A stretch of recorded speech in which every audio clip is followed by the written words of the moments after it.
The text glowed on my screen like a neon sign of my impending doom. I can't stop thinking about you. I want you so badly it hurts. My stomach dropped as I realized my catastrophic mistake. The message meant for my friend about my secret crush had just been sent to Eliza Montgomery, my direct supervisor and the woman who controlled my entire professional future. I frantically typed, "I'm so sorry," but before I could hit send, those 3 haunting dots appeared. She was already typing back. If you've ever felt your entire life crumbling in seconds, hit that like button and subscribe to see how this disaster turned into something I never could have imagined. I stared at my phone in horror, watching those 3 dots bounce as Eliza typed her response. My palms were sweaty, my heart hammering against my ribs like it was trying to escape the embarrassment I was feeling. "James?" Her reply finally came through. Just my name with a question mark. Somehow that single word carried more weight than a full paragraph could have. I was frozen, thumbs hovering over the keyboard. What could I possibly say? "Sorry, wrong person" seemed pathetically inadequate. "Just kidding" would be even worse. Before I could decide, another message appeared. "I think we should discuss this in person." That was it. I was going to be fired. 3 years at Montgomery Media Group, gone because I couldn't double-check who I was texting. I'd have to update my resume, explain to future employers why I left my last job. Oh, I accidentally sexted my boss.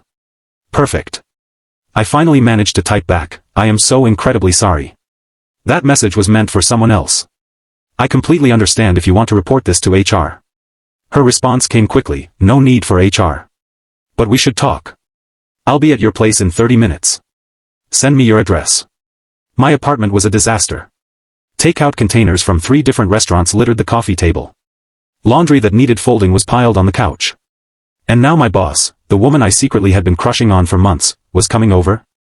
I sent my address and then moved like a tornado through my apartment, shoving dirty dishes into the dishwasher, throwing clothes into the closet, and frantically spraying air freshener to mask the bachelor pad smell. As I changed into a clean shirt, I caught my reflection in the mirror. James Chen, 28, digital marketing specialist, about to be unemployed. My mother would be so proud. The knock came exactly 30 minutes later. I took a deep breath and opened the door. Eliza Montgomery stood in my hallway looking nothing like the polished executive who commanded our office meetings. Her usual sleek bun was replaced by loose waves of chestnut hair that fell past her shoulders. Instead of her trademark power suits, she wore jeans and a simple blue blouse that made her eyes look even more intensely blue than usual. "May I come in?" she asked, her voice surprisingly soft. I stepped aside, my throat too dry to speak. She walked past me, bringing with her the faint scent of something floral and expensive. "Nice place," she said, glancing around my hastily cleaned apartment. "Thank you," I managed. "Would you like something to drink? Water? Wine? Cyanide for me?" The joke slipped out before I could stop it, but to my surprise, she laughed, a genuine laugh that transformed her face. "Wine would be great, actually," she said, settling onto my couch. "And maybe hold off on the cyanide until we've talked." I poured us each a glass of the only decent bottle of red I had, a birthday gift from my sister. When I handed Eliza hers, our fingers brushed, and I felt an electric current run up my arm. "So," she said after taking a sip, "about that text." I sat across from her in my reading chair, putting as much distance between us as my small living room allowed. "I am truly sorry. It was completely unprofessional and..." She held up a hand to stop me. "James, before you continue apologizing, I need to ask, was that message really meant for someone else?" The question caught me off guard. What? Was it meant for someone else? Her blue eyes held mine steadily. "Because if it was, we'll forget it ever happened. But if it wasn't..." She let the sentence hang in the air between us. My mind raced. The truth was complicated. The message had been meant for my friend Alex, but I had been talking about Eliza. For months, I'd been harboring feelings for her that went far beyond professional admiration. But admitting that seemed like career suicide. The truth is, I began slowly. I was texting my friend about someone I have feelings for. I accidentally sent it to you instead. "I see."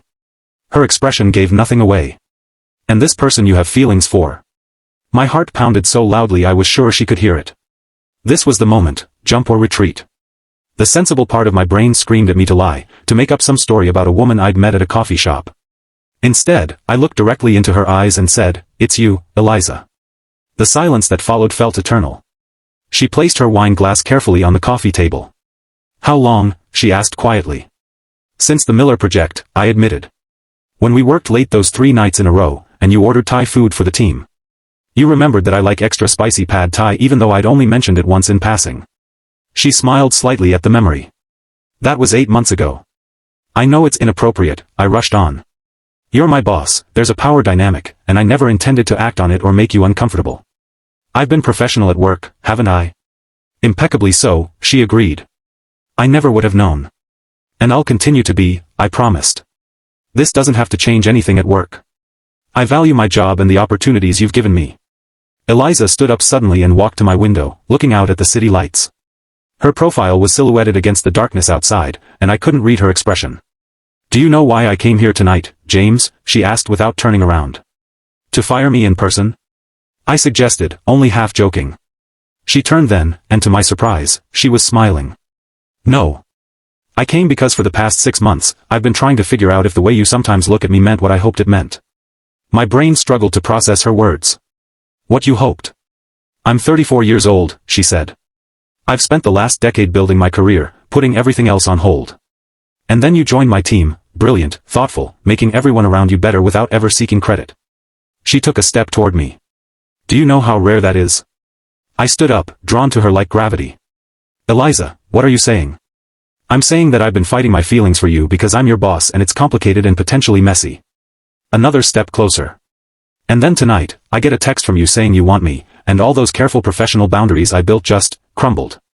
We were standing close now, close enough that I could see the flecks of darker blue in her irises, close enough to notice the slight tremble in her hands. So what happens now? I asked, barely above a whisper. Now, she said, we acknowledge that this is complicated. That there are HR policies and professional considerations. That if we decide to explore this, one of us might need to transfer departments. That sounds very rational, I said, my eyes dropping to her lips. I'm known for being rational, she murmured. Except apparently when it comes to you. I'm not sure who moved first, but suddenly her lips were on mine, soft and insistent. My hands found her waist, pulling her closer as the kiss deepened. All the months of secret longing, of professional restraint, dissolved in that moment. When we finally broke apart, both breathless, she rested her forehead against mine.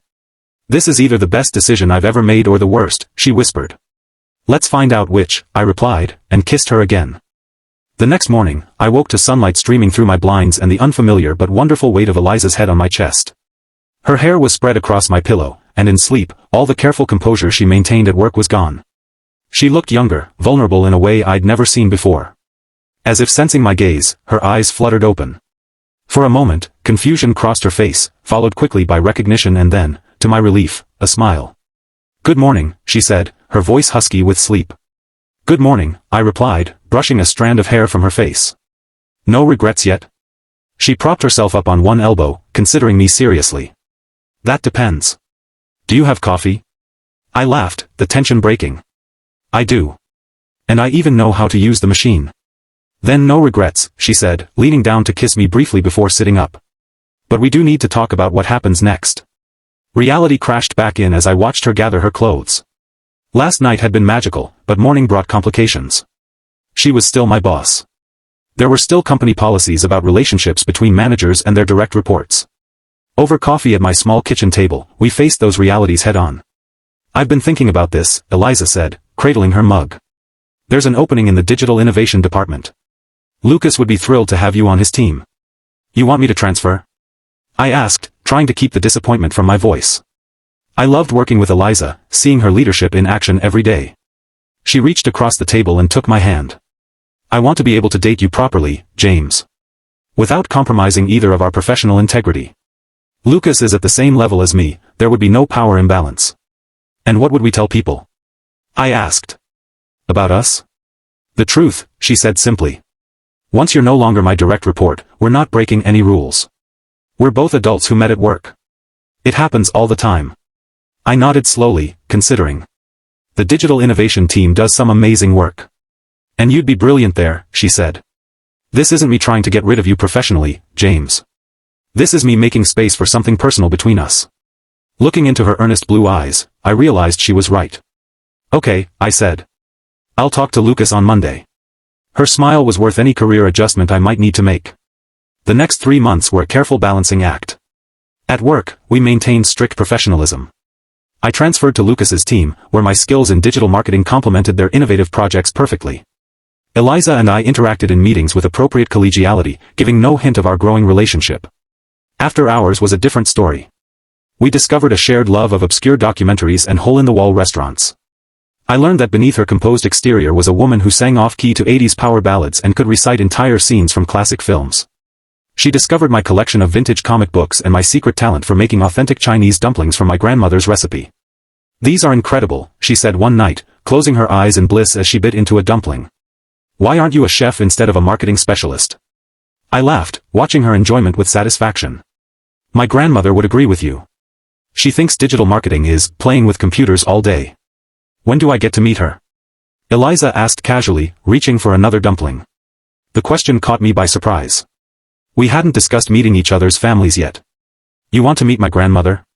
Eliza looked up, suddenly uncertain. "Is that too much? Too soon?" I shook my head quickly. "No, not at all. I'd love for you to meet her. She's just formidable. And very traditional." "Will she disapprove of me?" Eliza asked, a hint of vulnerability in her voice. "She'll adore you," I assured her. "But she'll also interrogate you about your intentions toward her only grandson and probably try to feed you until you can't move." Eliza laughed, relaxing again. "I can handle that. My family is pretty intense too, you know. My father will give you his whole self-made man speech and analyze your career trajectory." "So we're doing this?" I asked. "Meeting the families?" She nodded, suddenly serious. "I'm all in, James." "Are you?"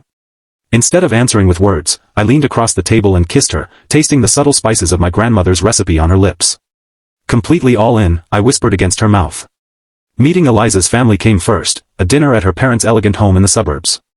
Her father, Richard Montgomery, was exactly as she described, imposing, analytical, and protective of his daughter.